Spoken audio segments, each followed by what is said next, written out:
निकै लामो सकसपछि रोस्टममा बसेर राष्ट्रिय अस्मितामा व्यक्त गरिएका अत्यन्तै संवेदनशील विषयहरूको विषयमा विचारहरू राख्ने अवसर प्राप्त भएको छ। यो अवसर धेरै अगाडि प्राप्त हुनुपर्दथ्यो, यद्यपि कतिपय नहुनुपर्ने त्रुटिहरू पनि भए र मैले कुरा राख्दै गर्दाखेरि पनि अहिले पनि विपक्षी बेन्चबाट आदरणीय माननीयज्यूहरूले आफ्नो असन्तुष्टिहरू व्यक्त गरिराख्नै भएको छ। सम्माननीय सभामुख महोदय, आज वास्तवमा असामान्य परिस्थिति छ र यो सम्मानित सदनलाई यही असामान्य परिस्थितिको बीचमा सम्बोधन गर्न पनि म उभिएको छु। म त्यो देशको नागरिक हुँ जुन देश इतिहासमा कहिल्यै कसैको उपनिवेश बनेन। म जान्दछु मेरो देश वीर गोर्खालीको देश दुनियाँमा कहिल्यै कसैको सामु पनि झुकेन। तपाईँ हामी कैयौँले बाल्यकालदेखि सुन्दै आएको अत्यन्तै कर्णप्रिय र अत्यन्तै लोकप्रिय गायक गोपाल योन्जनज्यूको गीत हामीले सुनिरहेका छौँ, जो राष्ट्रिय भावनाले ओतप्रोत पनि छ।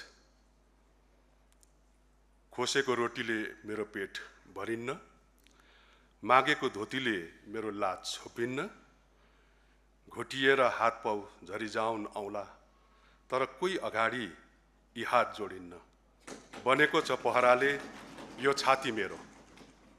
मैले यति भने सायद राष्ट्रका प्रति हाम्रो संवेदनशीलताहरू यहाँनिर छ्यापछ्याप्ती पोखिएको छ, जोडिएको छ। म यो कुरा राख्न चाहे। सभामुख महोदय, यो राष्ट्रिय गीतको शब्दले यही सन्देश दिएको छ कि नेपाली आमाको गर्भबाट हिजो जन्मिएका या भविष्यमा जन्मिने प्रत्येक बच्चा, प्रत्येक मान्छे शिरमा स्वाभिमान बोकेर बाँच्नेछ। सगरमाथा मात्रै होइन, सगरमाथा जत्रै स्वाभिमान बोकेर बाँच्नेछ। तर यस्तो सोच्छु सभामुख महोदय, आज गोपाल योन्जन हुनुहुन्थ्यो भने हाम्रो देशले छिमेकीको सिमाना मिचेको छ भनेर गर्वका साथ आफ्नो अभिव्यक्ति सार्वजनिक गर्दै गर्ने प्रधानमन्त्रीको अभिव्यक्ति सुनेर के भन्नुहुन्थ्यो होला? मलाई त्यो लागिरहेको छ। उहाँले पक्कै सोध्नुहुने थियो, मलाई त्यस्तो लाग्छ। उनले पनि मिचे, हामीले पनि मिच्यौँ, के हिसाब बराबर भन्न खोज्नुभएको प्रधानमन्त्रीजी? यही प्रश्न सोध्नुहुन्थ्यो उहाँ, भौतिक रूपमा आज हाम्रो सामुन्नेमा भएको भए। दुनियाँलाई थाहा छ सभामुख महोदय, लिपुलेख हाम्रो हो, कालापानी हाम्रो हो, लिम्पियाधुरा हाम्रो हो। यही संसदले ती भूभाग सहितको नेपालको नक्सा पारित गरेको पनि दुनियाँलाई थाहा छ। यो विषयको हल उत्तेजना र आवेगले होइन, संयमित ढङ्गले गहन संवादको माध्यमबाट, कूटनीतिक प्रक्रियाबाट हुनुपर्दछ। हामी सबै यही चाहन्छौँ। त्यसका लागि हामी पक्ष प्रतिपक्ष सबै नै सरकारको साथमै थियौँ र छौँ। तर सरकार र सत्तारूढ पार्टीको रवैया यो गम्भीर प्रश्नप्रति गम्भीर देखिएन सभामुख महोदय। सभामुख महोदय, सरकार अलग कुरा हो, पार्टी अलग हो, मन्त्री प्रधानमन्त्री पद अलग हो, संसद अलग। यो तथ्य बुझेर अघिल्लो संसदमा जुन बेला नेपाली कांग्रेसका वर्तमान पार्टी सभापति र उपाध्यक्ष तत्कालीन अवस्थामा प्रधानमन्त्री हुनुहुन्थ्यो, उहाँहरूले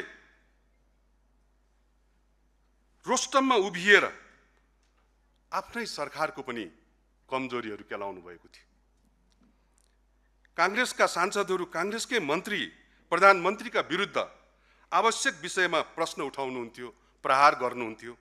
त्यसैले दम राखेर भन्न सकियो आजको मितिमा यो रोस्टममा उभिएर, कांग्रेस लास र दासको पार्टी होइन, त्यही हिम्मतमा, त्यही नैतिक धरातलमा उभिएर आज हामीहरूले बोल्न सकिरहेका छौँ। सभामुख महोदय, तर आजको मितिमा यो संसदमा प्रश्न गर्ने क्षमताले आत्महत्या गरिरहेको बडा कारुणिक दृश्य मैले यहाँ देखिरहेको छु। सत्ताको कित्ताबाट कोही एकजनाले हिम्मत गर्लान्, मेरो देशले कसको सीमा कहाँ मिचेको छ भनेर प्रश्न गर्लान् भनेको त सभामुख महोदय म आफै लज्जित छु। उल्टै कतिपय संसद मित्रहरू नेपालले भारतको सीमा मिचेको हो भनेर पुष्टि गर्न म शब्द प्रयोग गर्न त चाहन्नथे, तर भन्छु त्यति नराम्रो त छैन। नरानैदेखिको बल लगाएर दौडिराख्नु भएको छ, नेपालले मिचेको भूमि खोजिराख्नु भएको छ। यो खालको जनताले देख्दाखेरि पनि नरुचाउने खालको हरकत गर्ने मित्रहरूलाई वीर भक्ति थापाको त्यो आत्माले धिक्कारलान् कि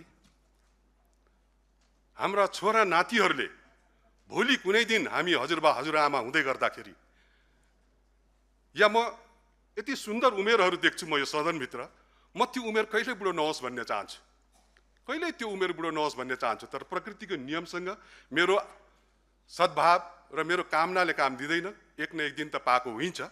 तिनै हाम्रा छोरा नातिले हामीलाई फर्केर भक्ति थापाको आत्माले धिकारेको जस्तै प्रश्नहरूको जवाब नपाउँदाखेरि धिक्कार छ कि धिक्कारदैन, यो सोधेर म उसै पनि सत्तापक्षका माननीय सांसदहरूको मन दुखी भएको होला। त्यो दुखी आत्मालाई थप दुखी बनाउन म चाहन्न। बरु सभामुख महोदय, म यो संसद अब यही विषयमा रुमल लिएर बस्नुहुन्न भन्ने परिपक्व र जिम्मेवार दायित्वतर्फ सबैको बडा नम्रतापूर्वक ध्यान आकर्षण गराउन चाहन्छु। यो वर्षको बजेट उपरको छलफल बाँकी छ सभामुख महोदय। नेपाली जनताका अन्य कैयौं जीवन्त मुद्दामा छलफल गर्नु छ हामीहरूले। प्रधानमन्त्रीजीलाई संसद नचाहिएला प्रधानमन्त्रीजीलाई, तर प्रतिपक्षलाई संसद चाहिएको छ। फेरि कुनै दिन छापामार शैलीमा प्रधानमन्त्रीजी आउनु होला, फेरि अर्कै त्यस्तो नहोस् मेरो मुलुकको प्रधानमन्त्रीले, तर डर लाग्छ फेरि कुनै उदण्डता मचाइदिनु होला, डर लागिराखेको छ। तर म अब उपरान्त म उहाँलाई खोज्न चाहन्न, किन भन्दाखेरि मेरो मुलुकको समस्याहरू प्रश्नहरू उहाँको उपस्थिति भन्दा पनि ठुलो छ, भन्दा पनि संवेदनशील छ। त्यसकारण म उपरान्त अब खोज्न चाहन्न। तर प्रधानमन्त्रीले बोलेकै कुरामा मात्रै अल्मलिएर गरिमामय संसदको अमूल्य समय खेर फाल्नु हुन्न भन्ने जिम्मेवारी बोध गर्ने कार्यमा कमजोरी गर्न पनि म चाहन्न। नेपालले पनि भारतको सीमा मिचेको छ भन्ने प्रधानमन्त्रीको अभिव्यक्ति गैर जिम्मेवारीपूर्ण थियो। यसलाई जतिसुकै रफू गरे पनि, जतिसुकै शब्द विशेषणहरू थपे पनि उहाँले भनेको यही हो, दुनियाँले सुनेको यही हो, वर्तमान र आउने पुस्ताहरूले घरिघरि देखिराख्ने कुरो यही हो, सुनिराख्ने कुरो यही हो। त्यो अभिव्यक्ति आपत्तिजनक थियो, लज्जास्पद थियो। तर यदि हाम्रो संसदमा लगातार, म एउटा अन्दाज मात्रै गर्न चाहन्छु सभामुख महोदय, यो हाम्रो संसदमा लगातार 5 दिनसम्म 5 जना अन्तर्राष्ट्रिय पर्यवेक्षकहरू राखेर छलफल गरिएको भए मेरो अन्दाज हो, 5 मिनेटपछि ती अन्तर्राष्ट्रिय पर्यवेक्षकहरूले दिने निष्कर्षमा उहाँहरूले के लेख्ने रहेछन् त मैले कल्पना गरेँ। नेपालले भारतको सीमा मिचेको कुरा सत्य हो रहेछ भनेर लेख्नु हुने रहेछ, किनकि सत्ताको टेपले टालिएका ओठहरू 181 मनहरू सत्यको पक्षमा बोल्न सक्ने स्थितिमा थिएन सभामुख महोदय। किन थिएन थाहा छैन, केले रोकिराखेको थियो थाहा छैन। यो पार्टीभित्र अभिव्यक्ति स्वतन्त्रतालाई उहाँले कसरी उपभोग गरिराख्नु भएको छ म त्यो पनि भन्न चाहन्न। पार्टीभित्र आफ्ना नियमहरू होलान्, तर सत्ताको टेपले टालिएको त्यो ओठहरू सत्यको पक्षमा बोल्न सकेन, उठेन। सबै संसद बोल्ने हो भने ती विदेशी पर्यवेक्षकहरूले लेख्नेछन्, नेपालको संसदको बहुमत सांसदले स्वीकारेका छन् नेपालको भारत नेपालले भारतको सीमा मिचेकै हो, किनभने 181 वटा हातहरूले गडगडाट ताली बजाएर समर्थन जनाएर राति निन्द्रा लाग्यो कि लागेन म त्यो सोध्न चाहन्न। खाना खानु हो कि भएन म त्यो सोध्न चाहन्न।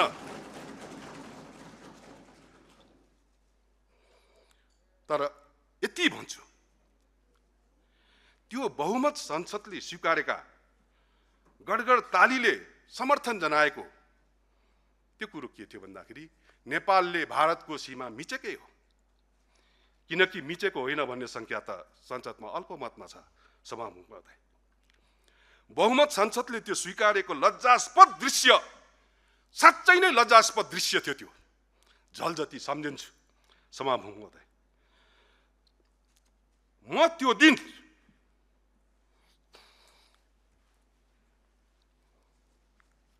जब प्रधानमन्त्रीजीले त्यस्तो बोल्नुभयो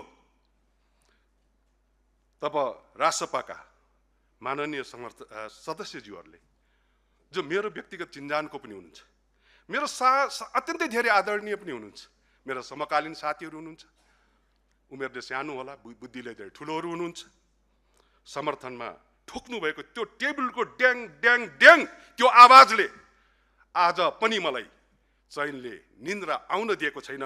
यति त म भन्छु सभामुख महोदय। माफ पाऊँ सभामुख महोदय, मैले यो जन्ममा देखेको अहिलेसम्मकै सबैभन्दा लज्जास्पद र सबैभन्दा दुःखद दृश्य थियो त्यो। म दुःख व्यक्त गर्दछु। त्यो दिन मैले सम्झिएँ सभामुख महोदय, जननायक बीपी कोइरालाले प्रधानमन्त्री छँदा समीक्षा दैनिकका सम्पादक मदनमणि दीक्षितलाई बोलाएर भन्नुभएको वाक्य। धेरैले यो नाम सुन्नुभएको छ। मसँग संसदमा 2/3 छ।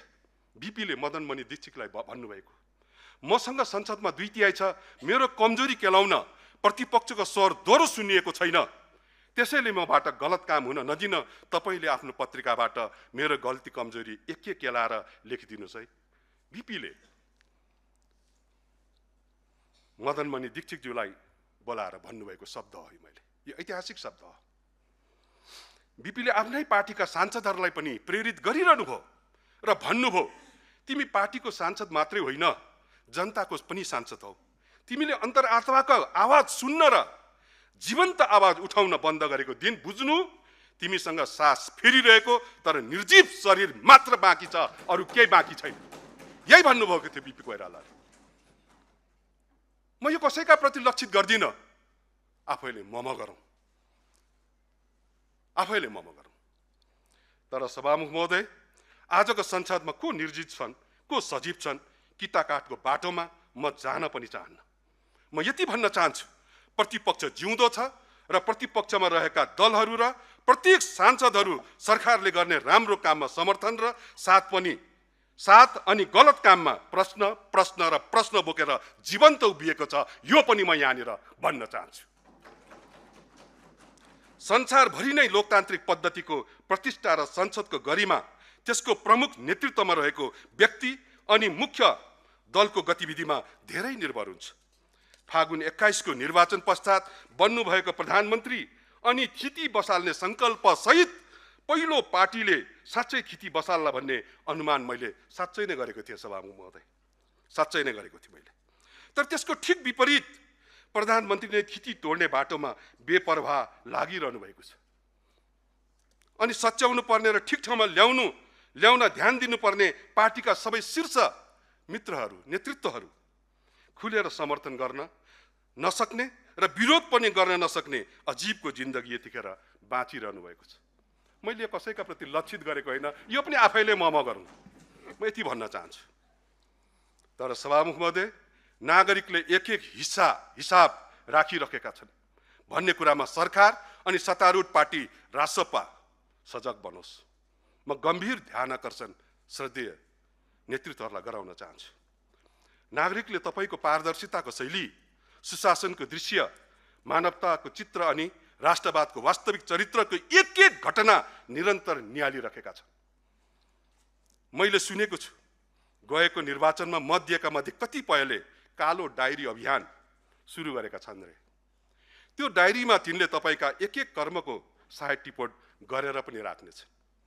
म नम्र ढङ्गले आग्रह गर्दछु, कालो डायरी अभियानका सदस्यहरूलाई नकारात्मक रूपमा नलिनु, हामी कसैले पनि नलिउँ। तिनले कमजोरी केलाइदिएपछि तपाईहरूलाई सच्चिन सहयोग पुग्नेछ। तिनले सायद यसरी टिपिरहेका होलान्, मेरो अन्दाज हो सभामुख महोदय। सम्माननीय राष्ट्रपतिले सम्मानित सदनमा सरकारको नीति तथा कार्यक्रम प्रस्तुत गरिरहेको बेला हाम्रा सम्माननीय प्रधानमन्त्रीले एकाएक संसद भङ्ग गरिदिनु भयो। संसदीय इतिहासमा यस्तो कहिल्यै भएको थिएन, नेपाल मात्र होइन संसारमै यस्तो कहीँ भएको थिएन। एउटा यो टिपिरहेको छ होला, टिप्नु भएको होला। तिनको डायरीको टिपोटमा यो पनि होला, प्रधानमन्त्रीलाई सरकारका एक कर्मचारीले व्यक्तिगत सम्बन्धका कारण म्यासेज पठाए बापत तिनलाई कुनै पक्राउ पूर्जी बेगर घरबाट उठाइयो अनि प्रधानमन्त्रीले पुरानै फु शैलीमा फेरि लेख्न भ्याउनुभयो, तिनै र त्यस्ता सबै कर्मचारीको हुर्मत लिने खालको स्ट्याटस। यो पनि त्यो कालो डायरीमा लेखिएको होला।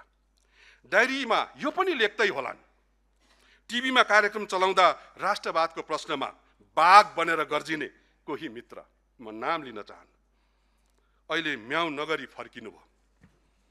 कालो डायरीमा यो पनि होला। सुशासनको नारा दिएर चुनाव जित्ने तर संसदलाई भ्रष्टाचारको मुद्दा लागे निलम्बन नहुने गरी संसदको नियमावली बनाउने, यो पनि लेख्नु भएको होला, लेखिरहनु भएको होला। सुशासनको प्रश्नमा यो पनि पक्कै लेख्नु भएको होला कालो डायरीमा।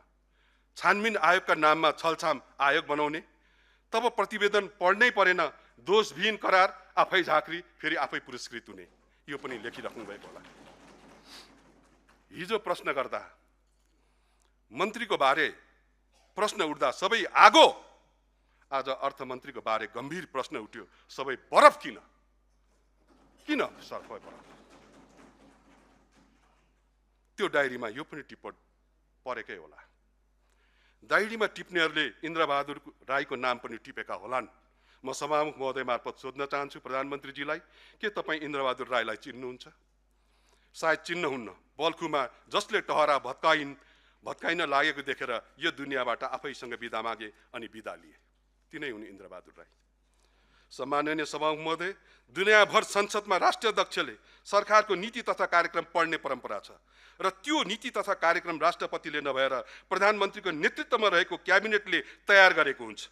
आफ्नै सरकारले तयार गरेको देशको वार्षिक कार्यतालिका, वार्षिक कार्यनीतिका प्रति प्रधानमन्त्री स्वयंले बैठक बीचबाट निस्किएर अविश्वास प्रकट गरेको दुनियाँकै संसदको पहिलो यो घटना थियो।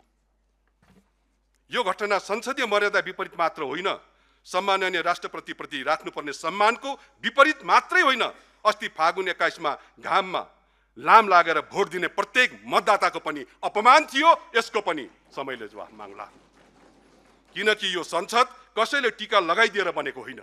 यहाँ बसेका प्रत्येक सांसद जसरी प्रधानमन्त्री मतदाताका मतबाट चुनिएर यहाँ पुग्नुभयो त्यसरी नै पुगेका हुन्। सत्तारूढ सांसदहरू पनि दास र प्रथाकालीन साङ्लामा बेरिएका निरीह जीव होइनन्, न दास हुन् न लास हुन्। प्रत्येक सांसद सार्वभौम अधिकार सम्पन्न नेपाली जनताका सार्वभौम प्रतिनिधिहरू हुन्। तर प्रधानमन्त्रीजीले यो प्रत्येकको स्वाभिमानलाई एकदमै हलुकासँग लिनुभयो। यसो गरेर उहाँले सांसद र नेपाली जनताको अपमान गर्नुभएको छ। यो मेरो ठराइ पनि हो सभामुख महोदय। सम्माननीय सभामुख महोदय, हाम्रो संसदीय नियमावलीले विशेष गरी 3 अवस्थामा प्रधानमन्त्रीको अनिवार्य उपस्थिति र प्रत्यक्ष जवाबदेहिताको अपेक्षा गर्छ। सरकारको नीति तथा कार्यक्रमको छलफलमा, प्रधानमन्त्रीले उनको मातहतको मन्त्रालयसँग जोडिएको विषयको छलफलमा र सदनमा सांसदहरूसँग प्रधानमन्त्रीको प्रश्नोत्तरमा। यही जेठ 17 गते बैठकमा छापामार शैलीमा सदनमा उपस्थित भएर र्याप शैलीमा प्रधानमन्त्रीले जे बोल्नुभयो, यद्यपि म उहाँको जुन र्यापर एउटा छवि छ, म त्यसको प्रशंसक पनि हो। उहाँको र्यापका प्रति मेरो सम्मान पनि छ। बोल्न दे सरकार भनेर बोल्नु अहिले पनि याद आउँछ मलाई, मनपर्छ मलाई। यहाँ आएर बोल्नुभयो, प्रधानमन्त्रीले जे बोल्नुभयो त्यसले प्रधानमन्त्रीको पदको गरिमा ध्वस्त बनाएको उहाँले भ्यौ पाउनु भएन।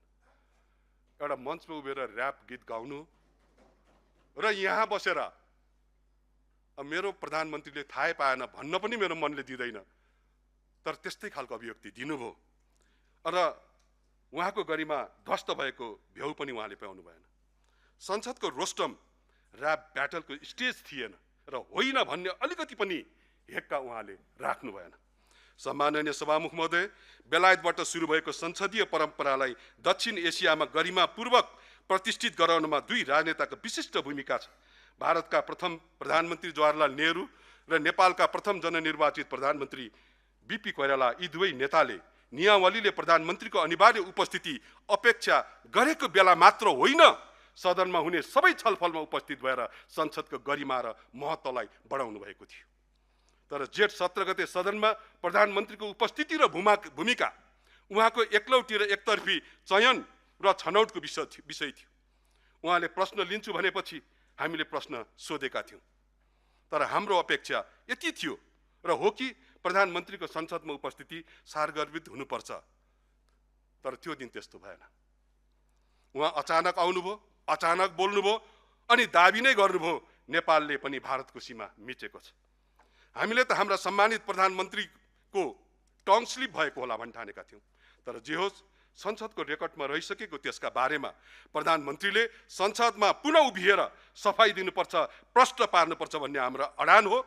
संसदमा आएर त्यो कुरालाई फिर्ता लिनुहोस्, हाम्रो माग वा अडान जे भन्नुहोस्, हामीले खोजेको त्यति मात्रै हो। सम्माननीय सभामुख महोदय, 2076 को संसदमा तत्कालीन प्रधानमन्त्री श्रद्धेय केपी ओलीले प्रतिपक्षले उठाएको सवाललाई निम्छरो शब्द प्रयोग गरेर अपेक्षा गर्दा तत्कालीन सभामुखद्वारा प्रतिपक्षी सांसदको नियापति अनुरूप निम्छरो शब्दलाई रेकर्डबाट हटाउन रुलिङ गर्नुभएको थियो र संसदको रेकर्डबाट हटेको पनि थियो। तर मलाई रेकर्डबाट हटाउन आँट नगर्नु भएको श्रद्धेय सभामुख महोदय, तपाईका प्रति मेरो यो प्रश्न पनि उठाएको छ, सोधौँ नसोधौँ बडो असमञ्जस पनि छ, मित्रता पनि छ, तर केले रोक्यो तपाईलाई यो रुलिङ गर्न, प्रश्न सोध्न? म आफै चकित छु, तर कुनै बेला प्रश्न बाहिर कहीँ कतै भेटमा म तपाईलाई गर्नेछु। बाहिर कुनैको आज रोस्टममा मैले सोधिनँ। के तपाईलाई लाग्छ नेपालले भारतको सीमा साँच्चै मिचेको हो? सभामुख महोदय, हामीले यही सवाललाई लिएर सदन अवरोध गरिरहेका छौँ, तर प्रधानमन्त्री सदनमा उपस्थित हुने कुराको कुनै गुन्जाइसै छैन। तपाईले यो विवादको बीच केही दिनका लागि सदन स्थगित गर्नुभयो र हिजोबाट फेरि सदन सुरु भएको छ। तर सदन सुचारू गर्ने बारेमा जुन तदारिकता देखिनु पर्ने थियो, सत्ता पक्ष र प्रतिपक्षको बीचमा सभामुखज्यू र संसदीय दल प्रमुख सचेतक र सचेतकको बीचमा देखिनु पर्ने जुन सौहार्दता थियो, सुचारण गर्ने बेलामा तदारुकता थियो, त्यो देखिएन। सरोकारवाला सत्ता पक्ष थियो र सभामुखज्यू सदनको चेयरम्यान हुनुहुन्छ, यहाँबाट त्यो तदारुकता देखिनु पर्थ्यो। सम्माननीय सभामुखज्यू, यसबीचमा सबैभन्दा उद्वेग लाग्दो कुरा के भने भारत भ्रमणमा जानुभएको राष्ट्रसभाका सभापतिजी नेपाल फर्केर आउनुभयो। उहाँसँग हामी भेट्यौँ, गफ गऱ्यौँ र उहाँले फर्केर भन्नुभयो सिमानाको बारेमा ढोल बजाएर छलफल हुन सक्दैन भनेर उहाँले भन्नुभयो। ठिक छ, उहाँले भन्नुभयो हो ढोल बजाएर हुन्न, तर दिल्लीमा छँदा सिमानाको स अनि कालो पानीको क पनि उच्चारण नगरी किन फर्किनु हो? हामीलाई पनि थाहा छ यो ढोल बजाएर गरिने कुरा होइन, यसका आफ्नै संवेदनशील मर्यादाहरू छन्, यसका मापदण्डहरू होलान्। तर यही कुरा दिल्लीमा हुँदा त्यो उच्च स्तरीय भेटघाटमा जो नेपाली राजनेताले कल्पना मात्रै गर्न सक्छ, त्यो खालको उपलब्धि भेटघाट हुँदै गर्दाखेरि किन त्यो उच्चारण भएन? सिमानाको स किन डराउनु भयो? कर्णालीको क उच्चारण गर्न किन डराउनु भयो? परराष्ट्र मन्त्री भारत भ्रमणमा आउनुभयो, उहाँले प्रधानमन्त्रीले बोलेको विषयमा प्रतिपक्षले उठाएको सन्दर्भमाथि टिप्पणी गर्नुभयो। मैले श्रद्धेय राष्ट्रसभाका सभापतिज्यूसँग सर्वदलीय बैठकमा पनि बोलेको थिएँ, मेरो सार्वभौम संसदमा उभिएर सार्वभौम मुलुकको मेरो प्रधानमन्त्रीले रोस्टमबाट बोलेका कुराहरूको जवाफ यही दिनु पर्थ्यो, यही खोज्नु पर्थ्यो। तर उहाँकै मन्त्री परिषदको एकजना सदस्यले इन्डियाको भूमिमा, भारतको भूमिमा गएर उहाँको कुरालाई खण्डन किन गर्नु पर्यो भनेर मैले सोधेको थिएँ सभापति महोदय। टिप्पणी गर्नुभयो, उहाँले प्रधानमन्त्रीले बोलेको विषयमा त्यहाँ गएर टिप्पणी गर्नुभयो। जेठ 17 यताका पछिल्ला दिनहरूमा हामीले के देखेका छौँ भने सत्तासीन राष्ट्रिय स्वतन्त्र पार्टीका सांसदहरू नेताहरूबीच ठूलो प्रतिस्पर्धा एवं होडबाजी चलिरहेको छ सभामुख महोदय। प्रधानमन्त्रीले बोल्नु भएको विषयलाई सही ठहराउनका निमित्त त्यसलाई पुष्टि गर्नका लागि नेपालले भारतको भूमि मिचेकै हो भनेर यो कुरालाई थापित गर्नुपर्छ भनेर भ्रम छर्ने अति रञ्जित रूपमा प्रस्तुत हुने गर्नुभएको छ। यसो किन गरिराख्नु भएको छ मलाई थाहा छैन। यो विषयको छलफललाई लम्ब्याइरह्यो भने हामीलाई डर लागेको छ सभामुख महोदय। अहिले नेपालको जति भूमि छ त्यो मध्ये आधा जति भूमि नेपालले भारतको भूमि खोसेर मिचेर लुटेर बनाएको हो भन्ने कुरा स्थापित हुने खतरा बढ्दै गएको छ। यो अत्यन्तै अत्यन्तै अत्यन्तै दुःखद छ। त्यो खालको मानक थापित हुने अवस्था सिर्जना गराइदिनु भएको छ उहाँहरूले। सम्माननीय सभामुख महोदय, प्रधानमन्त्रीको गैर जिम्मेवारीले सबै किसिमको पराकाष्ठा वा हद पार गरेको छ। आफूले बोलेको विषयको आयतन वा प्रभाव कति हुन्छ भन्ने कुराको हेक्का उहाँले गर्नुभएको छैन। जस्तो उदाहरणको लागि प्रधानमन्त्रीले उक्त कथनमा के भन्नुभयो भने सीमा विवाद समाधानका हेतु हामीले बेलायतसँग कुरा गरिरहेका छौँ। यो ब्रिटिस इन्डियाले छाडेर गएको समस्या हो, त्यसकारण यसमा इङ्ल्यान्डले सरोकार राख्नुपर्छ। प्रधानमन्त्रीले यति बोलिसकेपछि के सङ्कट आइलाग्यो भने प्रधानमन्त्रीका समर्थक प्रशंसकले रफू गर्नुपर्ने, त्यसका उप सफाई गर्नुपर्ने अवस्था आयो। त्यो गर्नका लागि परराष्ट्र मन्त्रालयले, परराष्ट्र मन्त्रीले, शीघ्र राज्य संयन्त्रले हामीले बेलायतसँग नक्सा मागेका छौँ भनेर भन्नुभयो। त्यो नक्सा पनि कुनै दिन यहाँले देखाउनु होला। 2015 जति बेला भारत र चीनले द्विपक्षीय सहमतिबाट मान सरोवरको लागि रुट खुल्ला गरे, त्यति बेला तत्कालीन प्रधानमन्त्री सुशील कोइरालाको सरकारले तथ्य प्रमाण सहित दुवै देशलाई कूटनीतिक नोट पठाएको थियो। कसरी त्यो भूमि हाम्रो हो, नेपालको हो भनेर। अहिले हाम्रा प्रधानमन्त्री बालेन शाहले गरेको बचकना तर्कले गर्दा प्रधानमन्त्रीले ठिक ठहराउनका लागि हामीले बेलायतसँग नक्साको पहुँच खोजिरहेको तर्क गरिरहेका छौँ।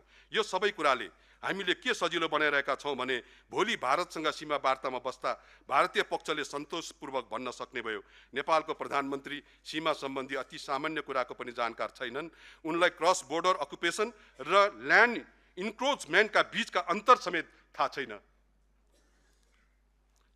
नेपालले आफ्नो सीमाबारे दाबी गर्दा प्रस्तुत गरेका जति पनि ऐतिहासिक दलिल र प्रमाणहरू छन्, ती दलिल र प्रमाणहरू बिना आधार पेश गरेको रहेछ भन्ने पुष्टि हुने अवस्था आउने भयो। सभामुख महोदय, प्रधानमन्त्रीले देखाएको एउटा सानो अज्ञानताले हाम्रो पूर्वजहरूले, हाम्रा निकटवर्ती राजनेताहरूले हाम्रो भूगोलको अखण्डतालाई जोगाउन प्रयोग गरेका सबै खाले प्रयासलाई एकै पटक विवादको भुमरीमा मात्र पारेको छैनौँ, त्यसलाई खारेज गर्ने प्रपञ्च समेत देखा परेको छ। म यो पनि निवेदन गर्न चाहन्छु। मेरो कुरा टुङ्गिनै लागेको छ सभामुख महोदय। सम्माननीय सभामुख महोदय, यस्तो परिस्थितिमा प्रमुख प्रतिपक्षको रूपमा हामी के निष्कर्षमा पुगेका छौँ भने प्रधानमन्त्रीले गरेको यो खालको बचकाना क्रियाकलापलाई बचाउनका लागि प्रत्येक दिन थप नयाँ नयाँ कुतर्कहरू र यसको अनन्त श्रृङ्खला जारी हुने खतरा बढेको छ। हामीले राष्ट्रिय प्रतिष्ठालाई लोकलाजको विषयबाट जोगाउन पनि यो अवस्थालाई तत्काल रोक्न चाहन्छौँ। प्रधानमन्त्रीले जग्गा भन्नुभएको, भूमि भन्नुभएको होइन, कसैले यो तर्क गरिराख्नु भएको छ, कसैले त्यो तर्क गरेका छन्। कुतर्कको साँच्चै भन्ने हो भने बाढी जस्तै चलेको छ सभामुख महोदय।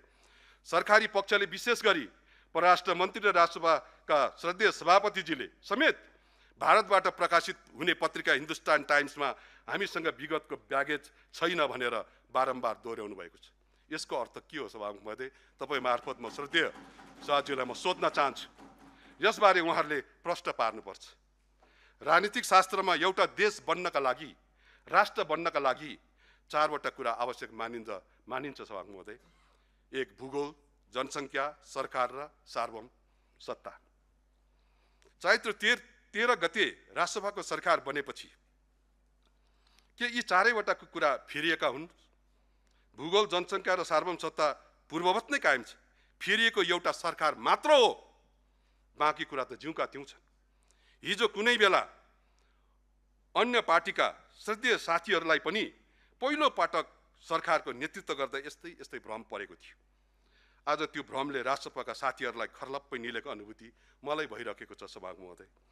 सम्माननीय सभामुख महोदय, दुई देशको बीचको सम्बन्धका विषयमा कुनै एउटा राजनीतिक दलले सरकार फेरिन साथ त्यसको दर्शन सिद्धान्त अनुसार विदेश नीतिमा केही आंशिक बदलाव हुनु सक्छ, आंशिक बदलाव हुन सक्छ।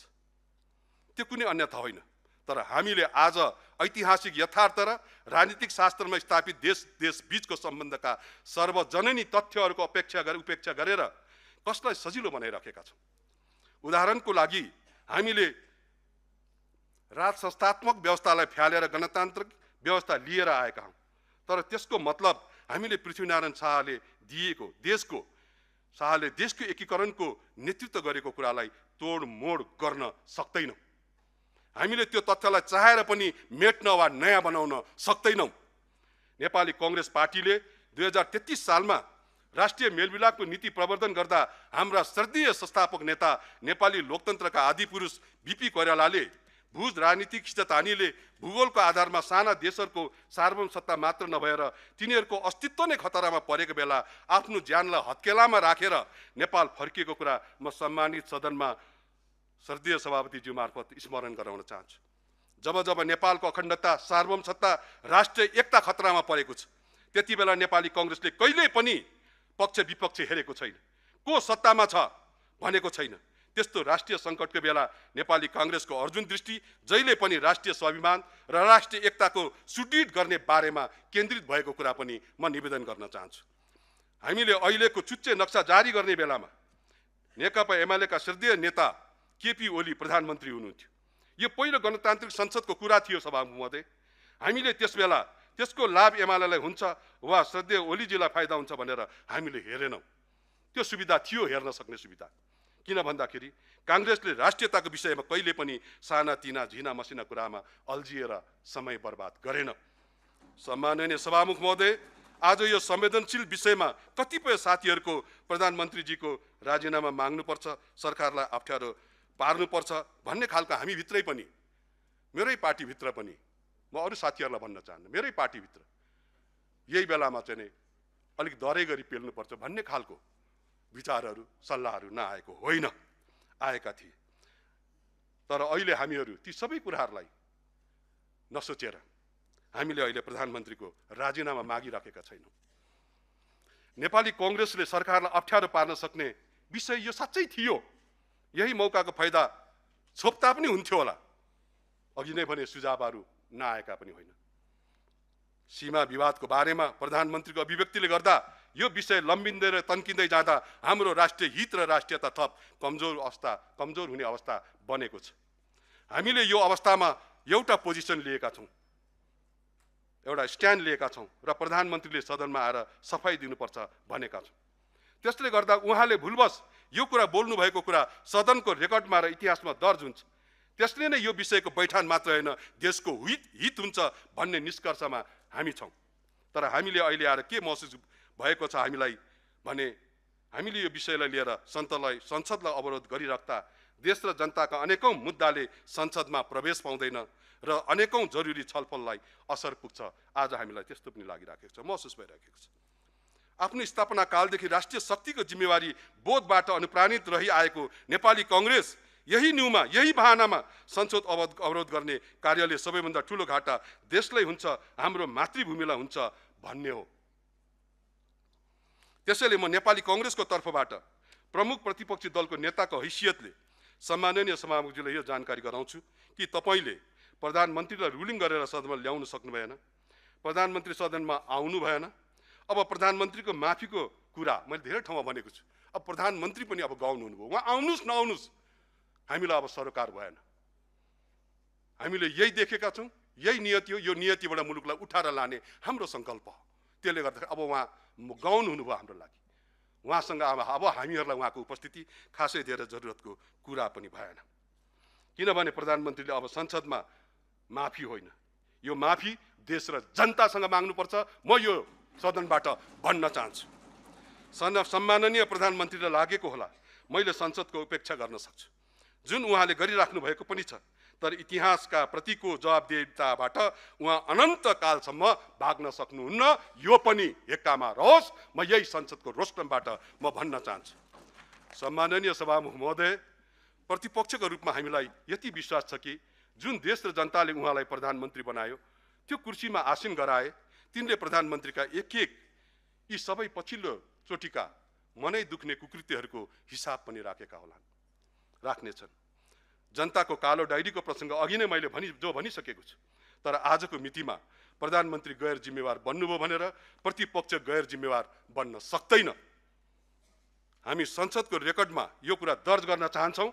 प्रधानमन्त्रीले जेठ 17 गते सदनमा बोलेको कुरा घोर निन्दनीय र आपत्तिजनक छ। त्यो अभिव्यक्तिको हामी भत्सना गर्दछौँ। यो विषय हामी सदनमा निरन्तर उठाइराख्नेछौँ र जनताका बीचमा पनि निरन्तर लिएर जानेछौँ। तर यही बहानामा राष्ट्रपाले वा प्रधानमन्त्रीले उहाँहरूकै टिमले राष्ट्रको थप बेइज्जत गर्ने कुरा हामी हुन दिँदैनौँ। हामीलाई त्यो कुरा सह्य हुँदैन। हामी त्यसलाई तत्काल रोक्न चाहन्छौँ। अत यो प्रकरणमा संसद अवरुद्ध गरिआएकोमा प्रधानमन्त्रीको गैर जिम्मेदारीको कुनै ओखती तत्कालको लागि नदेखिएकोले त्यो नीति बदलेको कुरा पनि सम्माननीय सभामुख मार्फत म जानकारी गराउन चाहन्छु। सभामुख महोदय, मेरो कुरा टुङ्ग्याउँदै गर्दा, अब यो चाहिँ साँच्चै टुङ्ग्याएको सभामुख महोदय, मेरो कुरा टुङ्ग्याउँदै गर्दाखेरि यो चोटिको संसदमा केही रमाइला झाँकीहरू पनि देखियो। सामान्यतया संसद सत्ता पक्ष र प्रतिपक्षको बीचमा विषयवस्तुहरूमा छलफलमा वाद विवाद हुन्छ, दन्त बजानहरू हुन्छ, चर्काचर्की हुन्छ, उठाउठ हुन्छ। तर यो चोटिको संसद बिल्कुलै फरक शैलीमा सत्ता पक्ष अत्यन्तै शान्ति। अब यो उदाहरण दिउँमा त अलिक नराम्रो हुन्छ कि जस्तो डर पनि लागेको छ। सभाजी फेरि हामीलाई तुरुन्तै रुलिङ गरिदिइहाल्नुहुन्छ। तैपनि भन्छु, त्यो उदाहरणै दिन सकिन्छ। मुर्दा शान्ति भन्छ नि, भिड त धेरै छ तर शान्त। सत्ता पक्ष अत्यन्तै शान्त, प्रतिपक्ष आन्दोलित।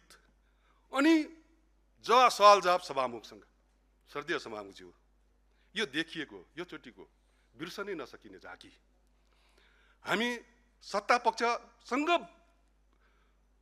वाद विवाद गरिरहेका छौँ, छलफल गरिरहेका छौँ कि त्यो पनि हामीलाई कन्फ्युजन भयो। त्यो बेलामा सभामुखज्यूले संसदको मर्यादालाई कायम राखिदिनु पर्दथ्यो, राख्ने कोसिस गर्नुभयो होला, तर हामीलाई त्यस्तो महसुस भएन। अनि हामी निरन्तर सभामुखसँग लडिरह्यौँ। मैले अहिले पनि बिर्सेको छैन सभामुखज्यूले भन्नुभएको, प्रतिपक्षको बेन्चमा हेरेर तपाईँलाई कति घन्टा चाहियो, 1 घन्टा 2 घन्टा 3 घन्टा यसो भन्नुभएको मैले पनि सुनेको थिएँ। यो कति मर्यादित हुन्छ।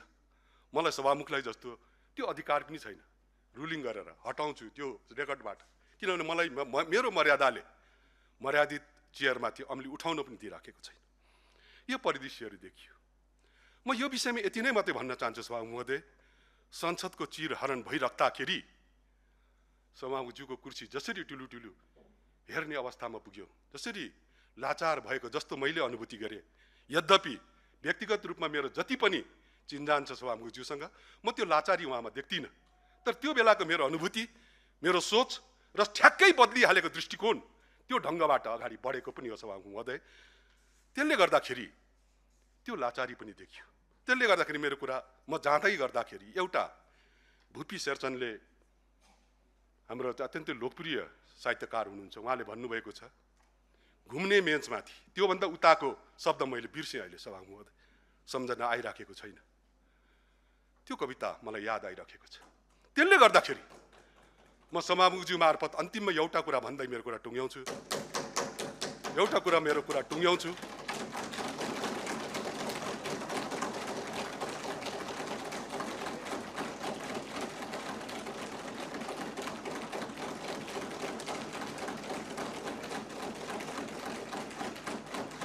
म यही कुरा राखेर अन्तिममा मेरो कुरा टुङ्ग्याउन चाहन्छु सभामुख महोदय। म सभामुखज्यू मार्फत धादिङको कुनै निर्वाचन क्षेत्रबाट निर्वाचित हुनुभएको मेरा मित्र श्रद्धेय डीपी अर्याललाई म सोध्न चाहन्छु।